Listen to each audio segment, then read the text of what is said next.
और बारिश के मौसम से मुझे बात याद आ गई कि बारिश का जमाना है, कागज की कश्ती है और पार भी जाना है। ये इश्क नहीं आसा, एक आग का दरिया है और डूब के जाना है। तो डोंकी वालों का क्या रहेगा बताएं जी। बिल्कुल मंगलदीप धूल जी बिल्कुल बताएंगे, सारी चीजें बताएंगे। बस आप लोग इसको प्लीज सबके साथ शेयर करें। मैं अपनी बात रखनी शुरू करता हूं दोस्तों। दोबारा फिर से आपको नमस्ते, राम राम, सत श्री अकाल, आदाब, भारत माता की जय। सबको पता है काफी दिन हो गए हैं, ऑलमोस्ट हफ्ता बचा, 1 महीना हो जाएगा ट्रंप साहब ने अपनी कुर्सी संभाले। और जिस दिन से कुर्सी संभाली पूरी दुनिया में इस बात का हड़कंप मचा हुआ है कि कौन डिपोर्ट होगा, कैसे होगा, क्या होगा, क्या मेरा नंबर भी आएगा या मेरे बच्चे का क्या रहेगा, रिश्तेदार का क्या। ये सब चीजें बहुत ही अलग अलग तरीके से पेश की जाती हैं। मैं देख रहा था इंडिया मीडिया को, वहां बैठे बैठे कुछ पत्रकार साथी जो बड़ी बड़ी न्यूज चैनल्स वाले हैं, अब होगा बहुत बड़ा पता नहीं क्या हंगामा, हर 6 घंटे बाद एक भारतीय होगा डिपोर्ट, ऐसी ऐसी सनसनीखेज खबरें। मतलब क्या ड्रामा है, कमाल ही कर दिया। ये सब चीजें देख के आदमी के ना वैसे ही डर पैदा हो जाए मन में कि भाई है क्या। और डेफिनेटली भाई जो लोग यहाँ काम कर रहे हैं, इतने सालों से काम कर रहे हैं, वो मतलब डरेंगे, क्यों नहीं डरेंगे। यहां रेड पड़ गई, वहां रेड पड़ गई, इतने खुलासे हुए हैं। फोटो खींच के, गाड़ी का फोटो खींच के, ये देखो आइस की रेड पड़ी हो यहाँ पे भाइयों, सब सुधर जाइयो, सुधर जाइयो। और वो उसकी फैक्ट्स को जब चेक करते हैं फैक्ट्स को चेक करते हैं तो लगता है कि वो वैसी वैसी गाड़ी कहीं और खड़ी है, कोई पुरानी वीडियो है, कोई नई वीडियो है, ये सब चल रहा है। और हमारा काम सिर्फ आपकी जागरूकता पैदा करना है, ना किसी भाई को डराना है और ना ही किसी को भ्रमित करना है। सिर्फ और सिर्फ सही जानकारी देना ही हमारा मकसद है। दोस्तों पहले भी बहुत सारी वीडियोज में ये सब बातें बताई गई कि भाई कैसे कैसे और कौन पकड़ा जाएगा, कैसे कैसे ये चीजें होंगी।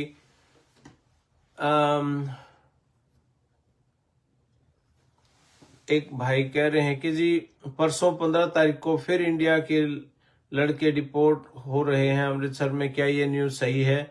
पता नहीं जी, इसका अभी कोई मेरे पास तो ऐसी कोई खबर है नहीं।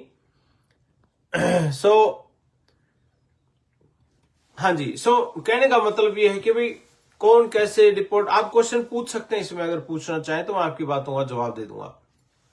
पहले जितनी बार भी बताया गया उसको और भी सिंपल करने की मैं कोशिश करूंगा।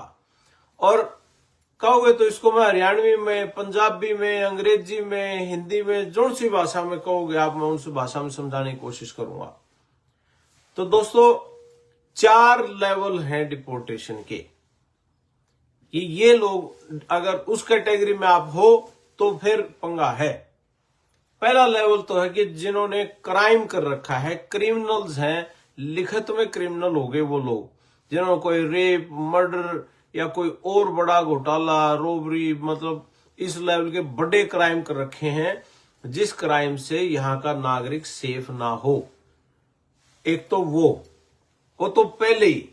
अच्छा, इस पहले लेवल में मैं कह रहा हूं, ये चीजें कौन सी सरकार नहीं करती थी, ये तो पहले भी होता था। तो ये कोई नई बात तो है नहीं। एक तो ये लेवल था जी, पहला लेवल, जो क्रिमिनल्स हैं उनको पकड़ के बाहर फेंकना। दूसरा, वो क्रिमिनल्स जो किसी न किसी पेरोल पे या कोई गारंटी वारंटी दे के बाहर आ गए थे और कोर्ट की पेशियां वो लगा रहे थे बार बार, लेकिन वो पेशी पे जाना छोड़ गए, कोर्ट की हियरिंग उन्होंने बंद कर दी, वो लोग थे। एक उनकी धरपकड़ जरूरी है, क्योंकि भाई वो क्रिमिनल केसेस उन पे चल रहे हैं लेकिन कोर्ट जाना बंद कर दिया। वो चीज एक सेकंड नंबर पे वो लोग आते हैं। तीसरे नंबर के लोग हैं, तीसरा लेवल धरपकड़ का, डिपोर्टेशन का, तीसरी कैटेगरी में कौन लोग आते हैं? जिन लोगों का असाइलम केस लगा हुआ था, जो हमारे लिए सबसे इंपॉर्टेंट चीज है, क्योंकि हमारे इंडियंस तो यहाँ का कोई क्रिमिनल तो है नहीं, हमारे तो असाइलम वाले लोग हैं। असाइलम जिन लोगों का लगा हुआ था और उनको कोर्ट ने असाइलम डिनाई कर दिया, असाइलम फेल कर दिया, या असाइलम उसकी डिपोर्टेशन लग गई।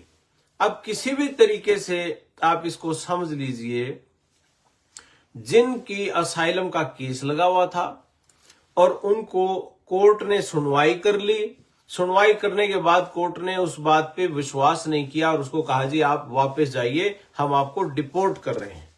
वो ऑर्डर किए हुए हैं, लेकिन वो लोग डिपोर्टेशन लगने के बाद वापस गए नहीं।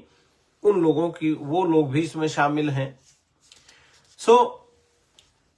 या अगर उनकी डिपोर्टेशन लगी हुई है और उसके बावजूद भी उन्होंने दोबारा से अपील की हुई है, ये लोग भी उसमें शामिल नहीं हैं।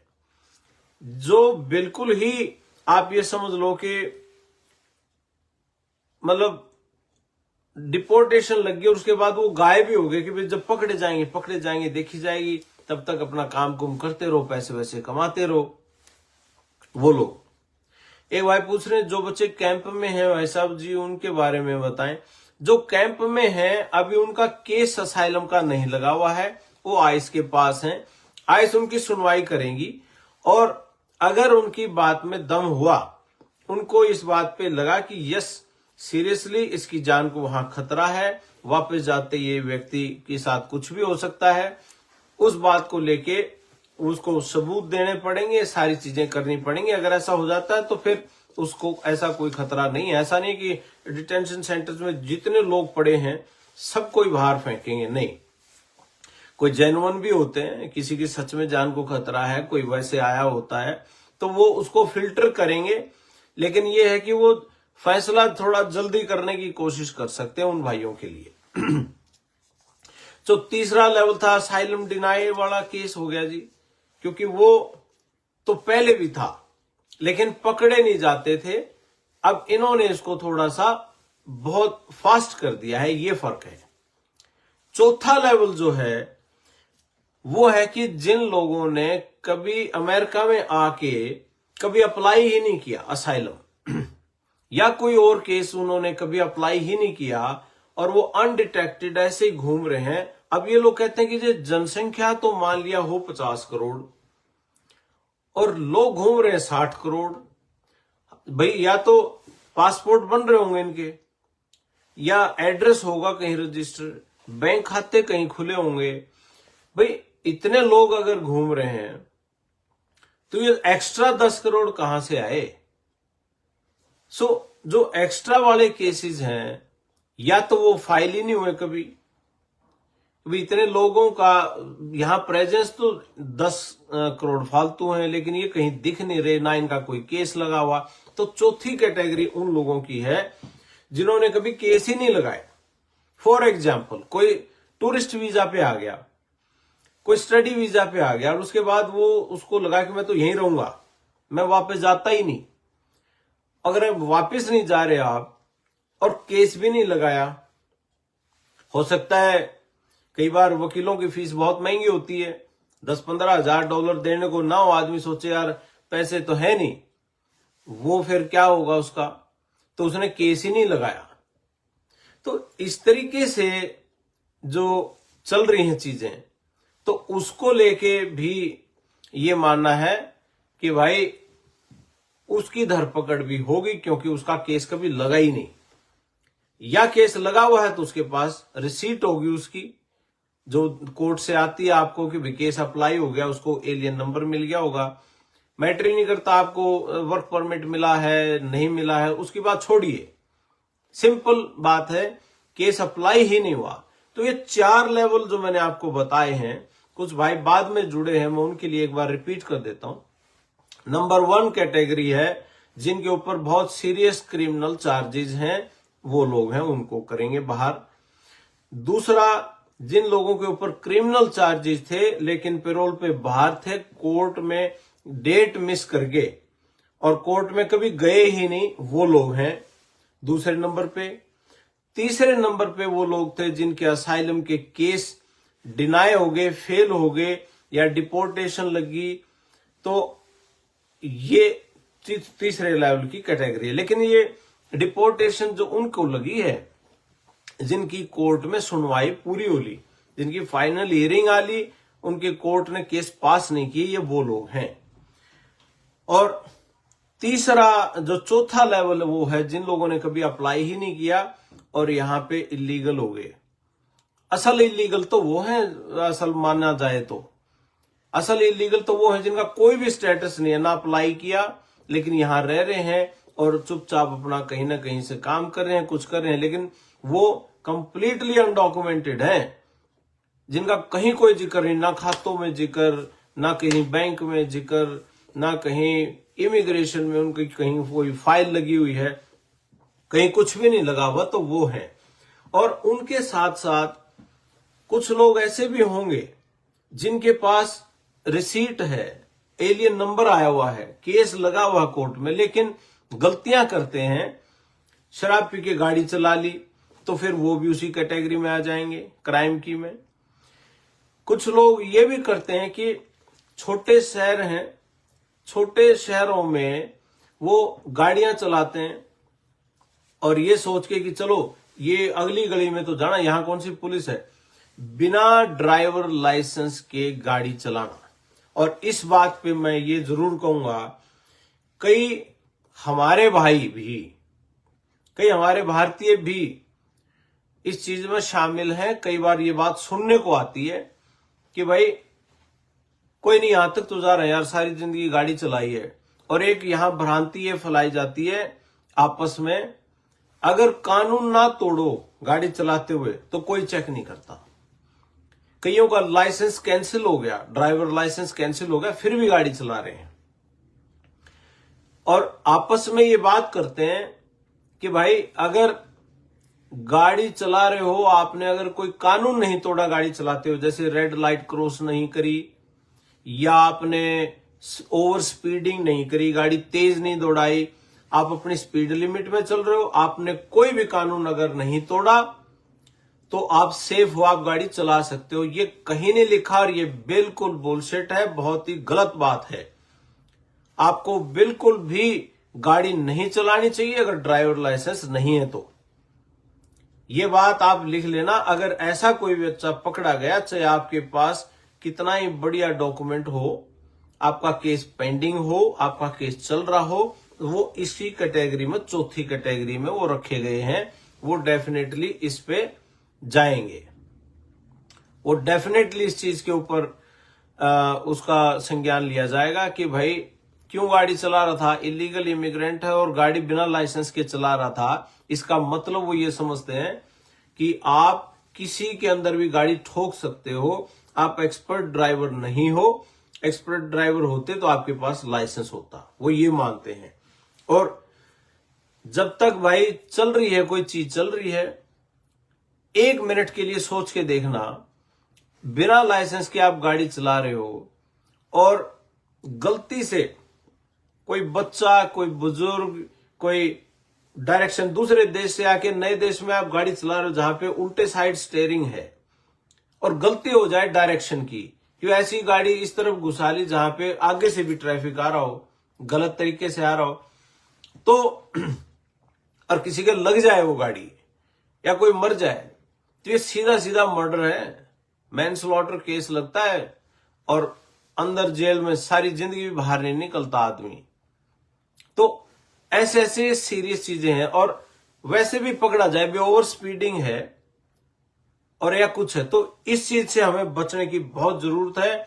और शराब पी के गाड़ी चलाना कि यार मेरे कौन सा नशा हो रहा है, चला लेते हैं थोड़ी दूरी, अगले घर गली में तो है घर, कोई नहीं, ले आया यार, भाई है तू मेरा, कोई नहीं, दो बियर ही तो पिए तूने, क्या हो गया भाई, ये गलती ना कर लियो। हाथ जोड़ के रिक्वेस्ट है, उबर कर लियो, लिफ्ट कर लियो, पैदल चले जाइयो, ये वहीं सो जाओ जिसके घर में हो, तुम सोफे पे सो जियो यार, कोई दिक्कत नहीं, लेकिन ये पंगा ना लियो।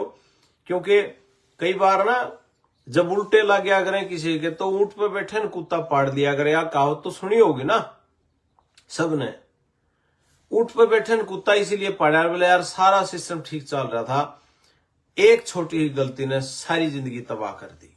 ऐसा मत करना भाई। अपने लिए जो कर रहे हो तुम पीछे भी देख लियो, बहुत घर परिवार सारा सब कुछ बैठा है।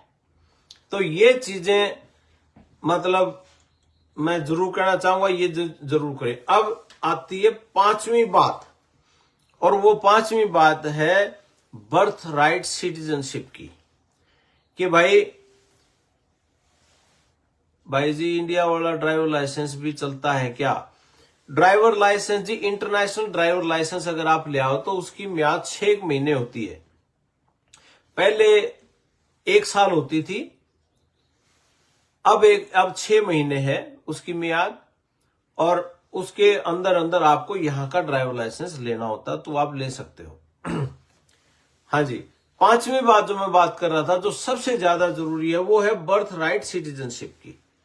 बर्थ राइट सिटीजनशिप का मतलब है कि अगर आपका बच्चा अमेरिका की धरती पे पैदा होता है तो वो बच्चा अपने आप ही वो यहां का नागरिक पैदा होता है, यहां का नागरिक बन जाता है।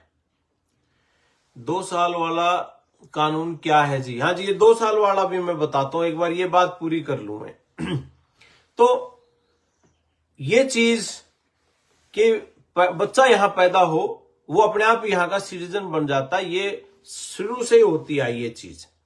अब हुआ क्या कि जैसे किसी का टूरिस्ट वीजा लगा हो, पूरी दुनिया में, अकेले भारतीय नहीं, पूरी दुनिया में, मैक्सिको है और कंट्री है, चाइना है, जापान है, और अपने एशियन कंट्रीज हैं, साउथ एशियन कंट्रीज हैं, वो सारी, या यूरोपियन कंट्रीज भी जिनको चस्का है अमेरिका का, या साउथ अमेरिकन कंट्रीज हैं ये भी, जिनका टूरिस्ट वीजा लगा हुआ है, इवन स्टूडेंट वीजा लगा हुआ है, और हस्बैंड वाइफ आए हुए हैं स्टूडेंट वीजा पे, वर्क वीजा लग के आया हुआ है, H1B वाले हैं, जो कि बहुत ज्यादा मात्रा में है, मतलब कि 72% यहां की बड़ी कंपनियों में 72% भारतीय हैं जो वर्क वीजा पे हैं।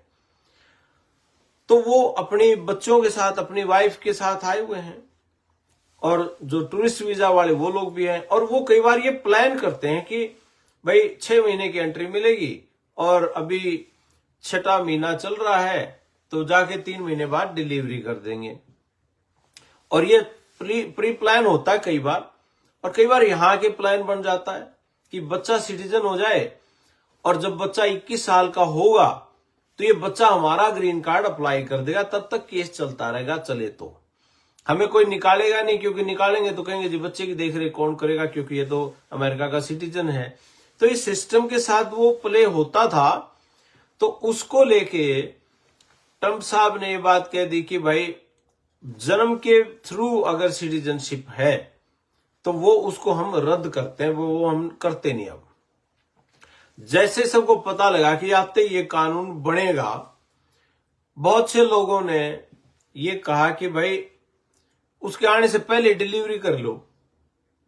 अब देखिए, मतलब कैसी सी बात, आपने भी अखबारों में पढ़ी होगी, शायद सुनी होगी, लेकिन मैं भी बता दूं आपको कि जन्म बच्चे का भी टाइम पूरा नहीं हुआ है, नेचुरल तरीके से उसका प्रोसेस अभी कंप्लीट नहीं हुआ है, कोई लेबर पेन नहीं है, लेकिन ये सोच के कि अगर वो आ गया, उससे पहले बच्चे का जन्म है, मतलब नेचुरल चीजों से छेड़खानी शुरू कर दी हमने। अब वो छेड़खानी शुरू करने से डॉक्टर्स भी तनाव में आए कि भैया ये तो अनएथिकल है, गलत है। ये जब इसका समय नहीं हुआ और सारी चीजें ठीक चल रही हैं, अंदर कोई दिक्कत परेशानी भी नहीं है, तो ये डिलीवरी कैसे हो सकती है? उसको स्टडी करके जी मेरी ये दिक्कत है, वो दिक्कत है, वो डिलीवरी कर दो। यार ऐसा भी क्या सिटीजनशिप हो गया कि आप खिलवाड़ कर रहे हो उस बच्चे की जिंदगी के साथ भी, और जो वाइफ है, माँ और बच्चा दोनों की जिंदगी के साथ ये खिलवाड़ है एक सिटीजनशिप के लिए।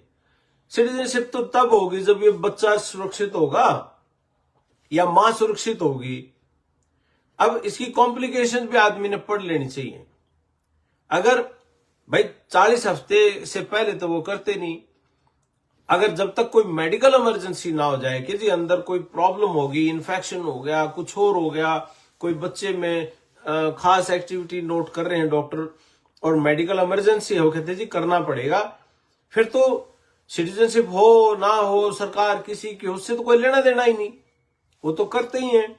इंडिया में भी करते हैं, यहां भी करते हैं, हर जगह करते हैं। लेकिन इस इंटेंशन से बच्चे को जन्म देना कि भाई सिटीजन हो जाएगा बच्चा पैदा, सारी जिंदगी कोसेगा, अगर कोई बीमारी लगी ना उसको कि अपने सिटीजनशिप के चक्कर में तुमने मेरी इसी तिसी कर दी, वो नेचुरल ग्रो नहीं हुआ बच्चा।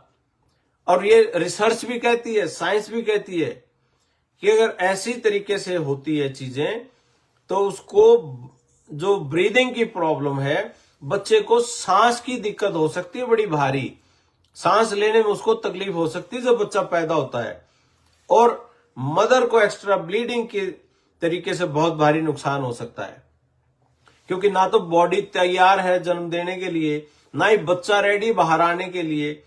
उसके साथ छेड़खानी करके, जैसे करते ना, कहीं बाढ़ आ गई, कहीं कोई और सूखा पड़ गया, तूफान आ गया और सब कुछ तहस नहस होता है ना, क्योंकि हम प्रकृति से छिड़ाव कर रहे हैं, उनके साथ छेड़छाड़ कर रहे हैं। ये चीज अब, क्योंकि कई जो हमारे भाई यहां मान लिया वर्क परमिट पे हैं, H1B वीजा पे हैं, जो सबसे ज्यादा है।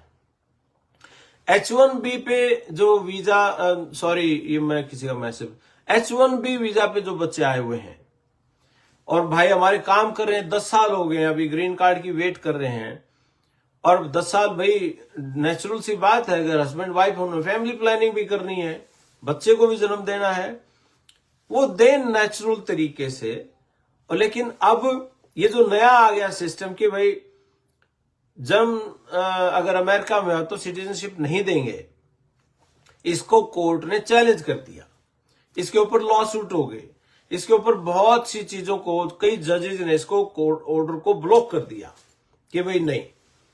और जब तक ये रूल लागू नहीं हो सकता, जब तक कोर्ट में ये क्लियर ना हो जाए, कोर्ट इसमें पूरी सुनवाई करके इसको जस्टिफाई करके अगर ना कर दे, तब तक ये कानून लागू नहीं होगा। लेकिन सरकार अपना गेम खेल रही है वो कि भाई फिर हम हायर कोर्ट से, सुप्रीम कोर्ट से इसको पास करा लेंगे, तुम कर लो फेल जो तुमने कर रहा है, ये चल रहा है। लेकिन कहना का एक मतलब ये है कि भाई इस चीज के चलते वहां भी कहीं कोर्ट में केस फेल ना हो जाए, कहीं कोर्ट इनकी फेवर ना कर दे, उनकी फेवर ना कर दे, उस चक्कर में आप अपना डिसीजन मत बदलना कि भाई बच्चे को पहले डिलीवर कर लेते हैं, क्या दिक्कत है, अभी वो आर्टिफिशियल पेन करके कर लो, आप ये कर लो ना।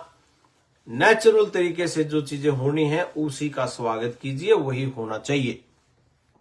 तो ये बर्थ राइट सिटीजनशिप की बात थी कि जन्म से, और ये बहुत चीजें होती हैं, अकेले इंडियन नहीं, पूरी दुनिया के लोग इस बात को प्लान करते हैं कि कैसे कैसे आप टूरिस्ट वीजा से आए, कोई डोंकी के रास्ते से भी आए, डोंकी के रास्ते से आके यहाँ बच्चे पैदा हुए हैं।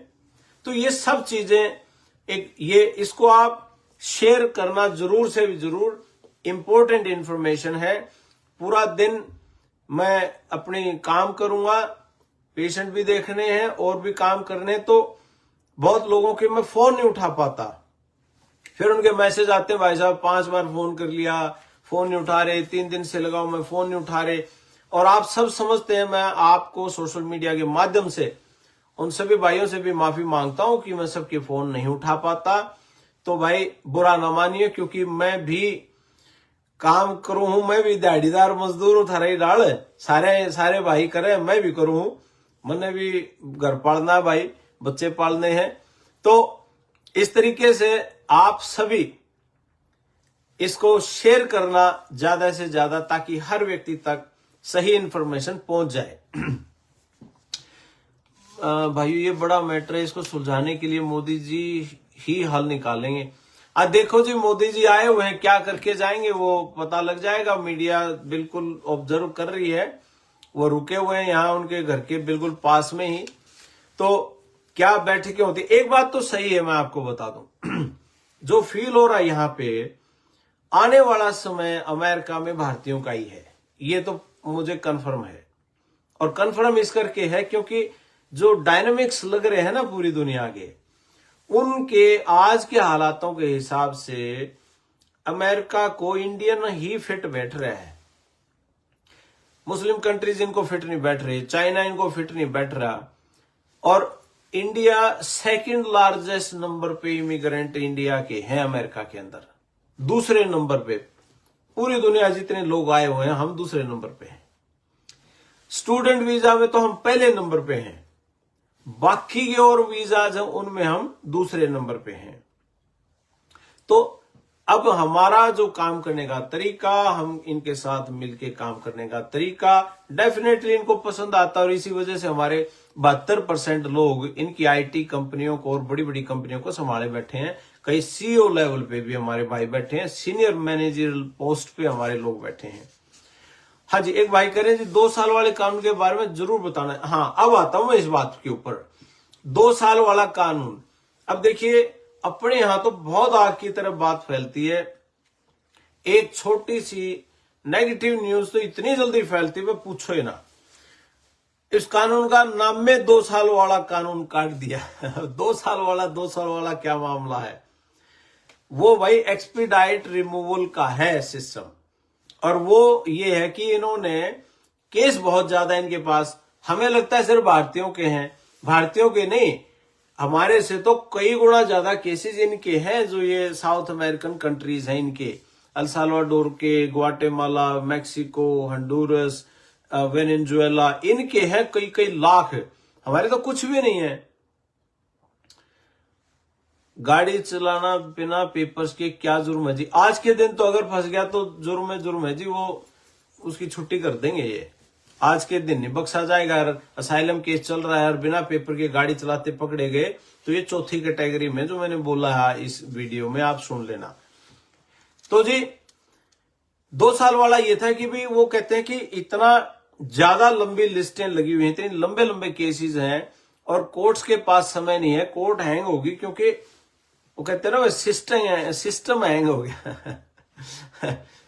तो ये सब चीजें भाई वहां पे इतने लंबे केसेस चलते हैं, कई कई साल चल रहे हैं ना, तो उनके चलते आप इन्होंने एक फैसला लिया कि हम इमिग्रेशन को और आइस को भी ये हक देते हैं कि वो भी केस की सुनवाई करें और अपने लेवल पे वहां पे इसको डिसाइड करें कि भी इसका केस पास करना है, फेल करना है।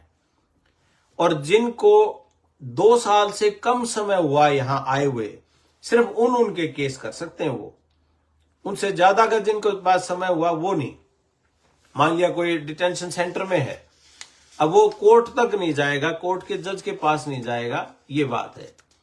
तो वो 2 साल से कम जिनको आए हुए यहां समय हुआ है, तो वो उनकी केस की सुनवाई आइस और इमिग्रेशन वहां लोकल लेवल पे कर सकते हैं जहां पे वो हैं। तो उनका जो फैसला करके अगर उनमें रिमूवल करना है तो वो जल्दी रिमूवल कर सकते हैं उनकी।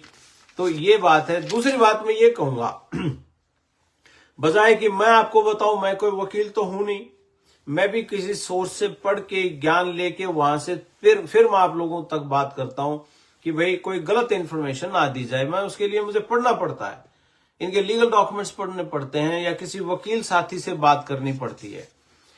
आप सभी अपने बच्चों से, अपने भाइयों से, रिश्तेदारों से ये बात बोलना, कोई भी संदेह हो, संशय हो आपको, तो आप अपने वकील से ये सलाह जरूर करना है जी, मेरे 2 साल नहीं हुए हैं जी, मुझे क्या करना चाहिए।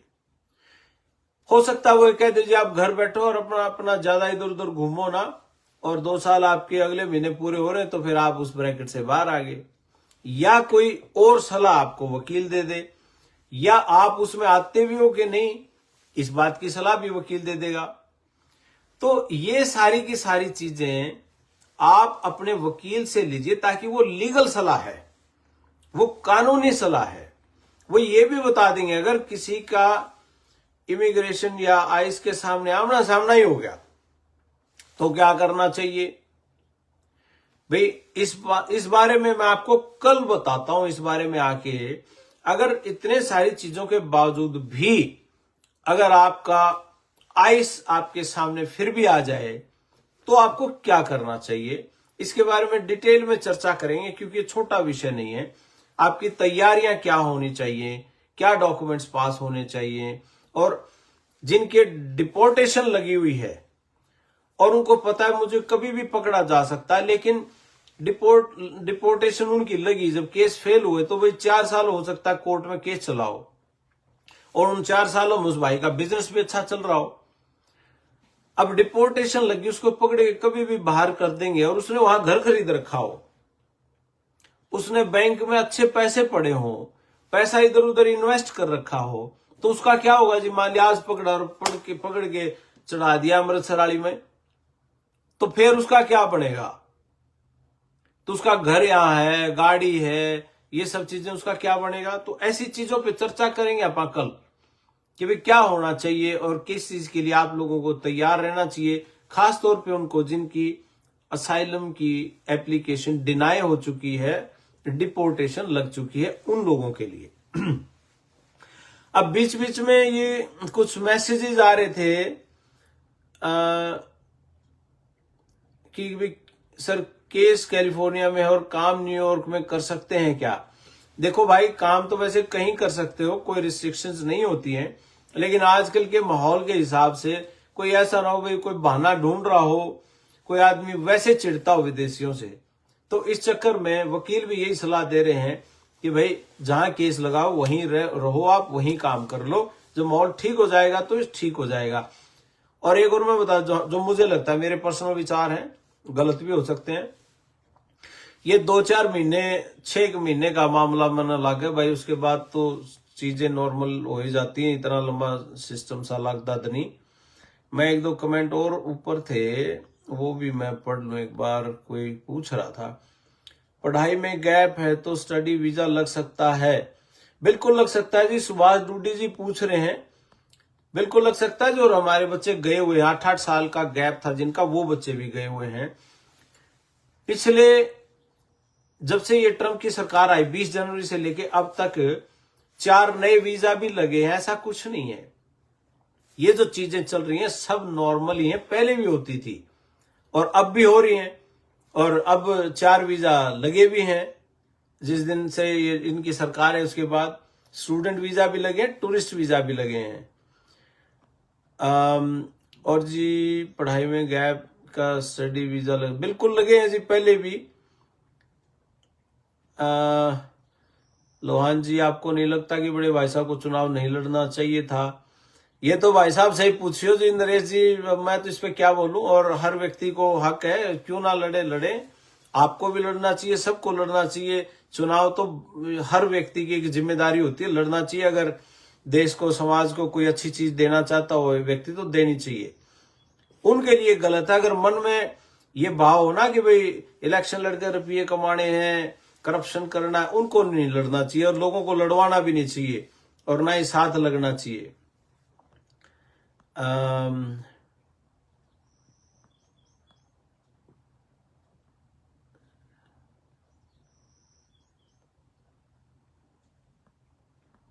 मैं क्वेश्चन पढ़ रहा हूं जी, अगर कोई उसमें मेरे को ऐसा हुआ कि भी किसी भाई का क्वेश्चन अगर ना आंसर हुआ हो। सर जो अंडर एज है उनका क्या होगा? हाँ, अंडर एज वाला ये है जी कि भाई अंडर एज वाला किस कैपेसिटी में यहां रह रहा है। भाई अंडर एज का मतलब 18 साल से कम उम्र का है, 21 साल से कम उम्र का है, भाई उसका क्या? भाई वो या तो पढ़ाई के तरीके से आया होगा, वो पढ़ ही रहा होगा, या वो पेरेंट्स के साथ आया होगा, तो उसका कोई भी तरीका होगा कि भाई वो क्यों आया यहाँ। और अगर वो असाइलम पे है तो उसकी कोई कहानी होगी, वो कोर्ट उसका डिसाइड करेगा।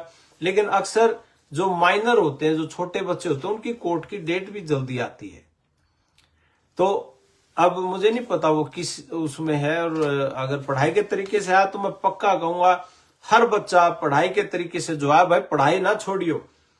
कुछ भाइयों ने, कुछ हमारे बच्चों ने पढ़ाई छोड़ दी यहां आते ही, और हमने बहुत समझाया, बहुत कहा कि पढ़ाई मत छोड़ो। तुम कौन सा 2-2 करोड़ रुपए वाली यूनिवर्सिटियों में पढ़ रहे हो? सस्ती यूनिवर्सिटियों में एडमिशन करवा रखे हैं, और ऐसे यूनिवर्सिटी जिन्हें बहुत आसानी से अफोर्ड कर सकते हो। इतने सारे बच्चे कर रहे हैं, लेकिन सिर्फ कई बार लालच मन में तंग करता है कि पैसे जुड़ जाएंगे, पैसे जो पढ़ाई के लिए यूनिवर्सिटी को देनी है फीस, वो जुड़ जाएगी। अरे वो जुड़ नहीं रही, कमाल की बात है।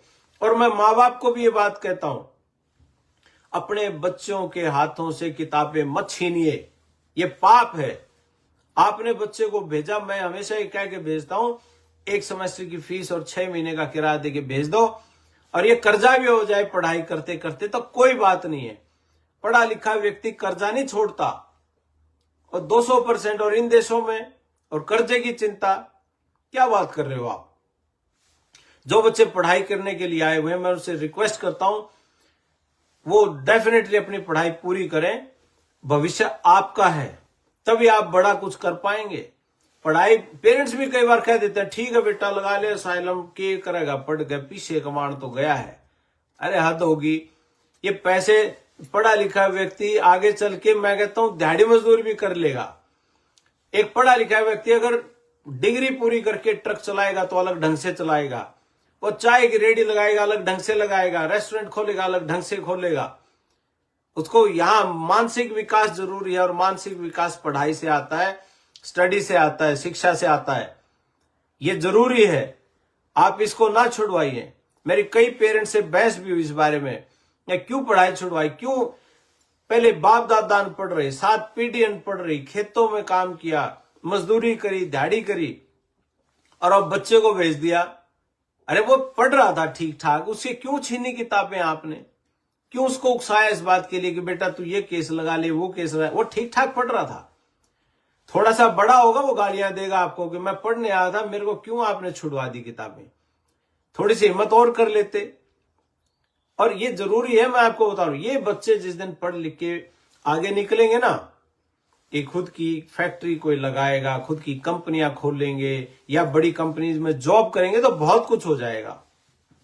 तो इनके जरूरी है वो आप पढ़ाई ना छुड़वाया करो। तो जी और तो मेरे को कहीं नजर नहीं आ रहे जी कमेंट्स वगैरह। सर मेरे बेटे का गार्डियन का केस पास हो गया है, कोई दिक्कत नहीं है। अच्छी बात है जी, उनका केस पास हो गया तो बहुत बहुत बधाई आपको, और अच्छी बात है अगर हो गया तो जी। सर जी वर्क परमिट हो जाएगा अमेरिका का?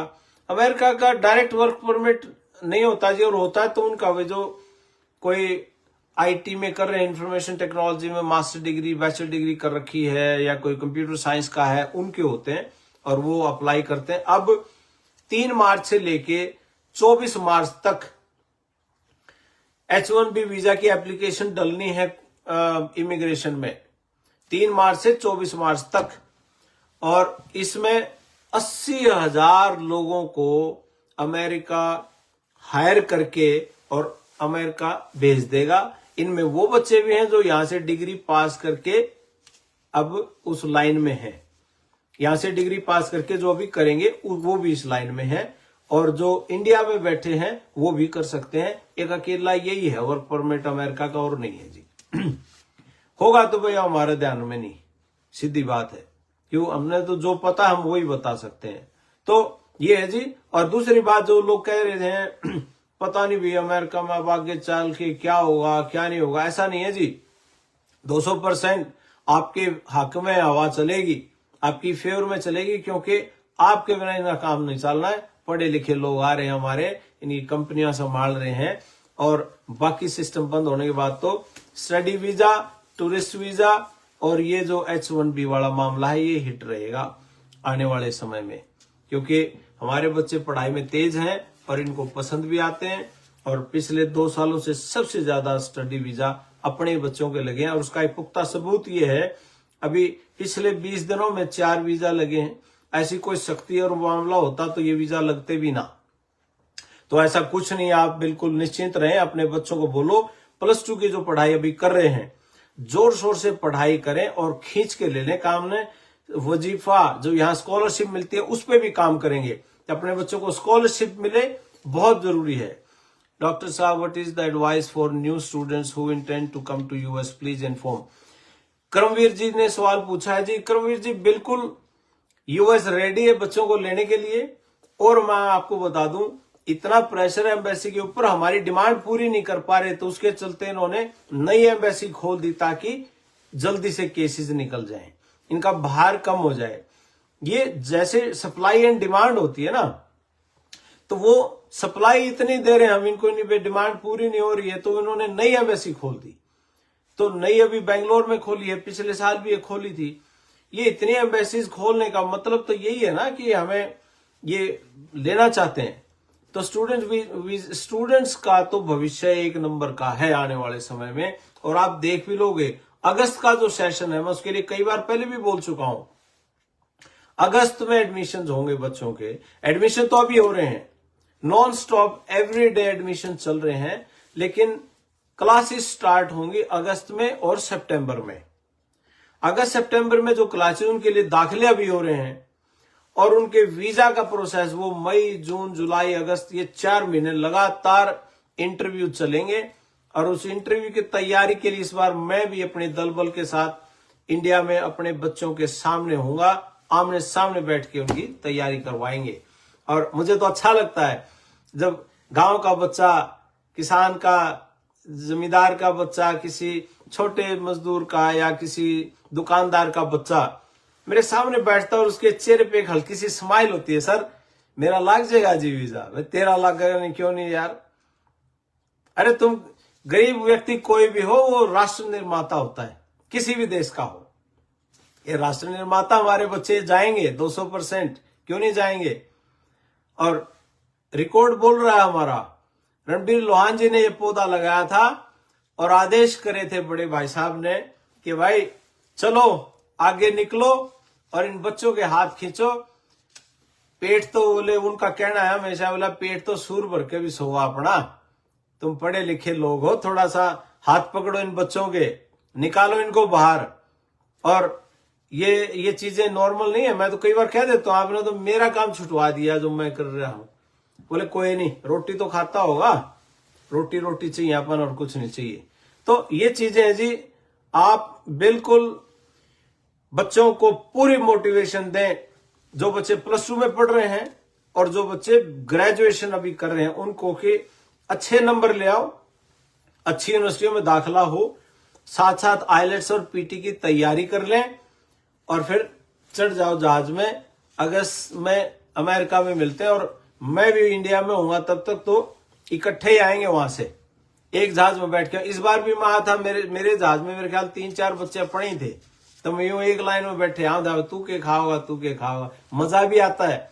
एयरपोर्ट पे उतर के यूं दिखाते हैं, ये है भाई तेरा अमेरिका ड्रीम, और ये तेरी कामयाबी यहां से शुरुआत होती है।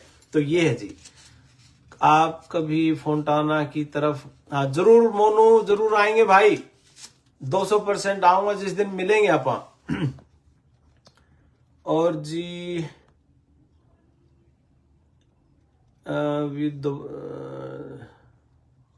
आप मेरे को कॉल कर सकते हो। अच्छा सर जी, +2 के बाद गैप है 8-10 साल का जी, उसका क्या सोल्यूशन है, कोई रास्ता है तो दिखाओ। लोहान सर जी, अंकुश बिश्नोई जी, देखिए गैप इन गोरों के भी हैं पढ़ाई में। पिछले हमारा अब तक का जो वीजा गैप वालों का लगा, वो 8 साल का गैप था जिसका वीजा लगा था। लेकिन आप जिसको गैप समझ रहे हैं, वो शायद हमारी नजरों में गैप ना हो। फर्क सिर्फ इस बात का है कि उसको एक्सप्लेन कैसे करते हो आप गैप को। भाई मैं कहता हूं, मैंने +2 की पढ़ाई करने के बाद बीए में एडमिशन नहीं लिया, क्योंकि भाई मेरे घर पे सिचुएशन ठीक नहीं थी और मैंने खेती करनी शुरू कर दी। मेरे फादर खेती करते थे, उनके साथ मैंने भी खेती शुरू कर दी। इसमें गलत क्या है। अब मेरी हालत ठीक होगी, घर का ब्योर ठीक हो गया और फिर दोबारा पढ़ाई शुरू कर दी।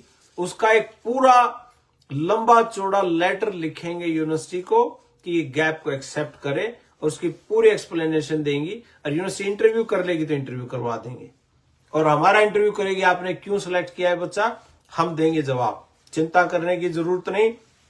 गैप वालों को बिल्कुल भी, कोई तो काम किया होगा गैप के दौरान, कोई दुकान पे बैठा होगा, कोई फादर के साथ बिजनेस में रहा होगा, कुछ तो किया होगा। लेकिन 8 साल के गैप में किसी को पैसे देके नकली सर्टिफिकेट ना बनवाइयो, वो मदद नहीं होगी बिल्कुल भी। ये नकली सर्टिफिकेट की वजह से तो ये दिक्कत आ रही है सारी, जो ये ड्रामा खड़ा हो रहा है यो गलत गलत गलत लगा के, नहीं तो ये जेन्युइन केस को कभी नहीं रोकते जी, और ये होना भी नहीं चाहिए, रुकना भी नहीं चाहिए। हाँ जी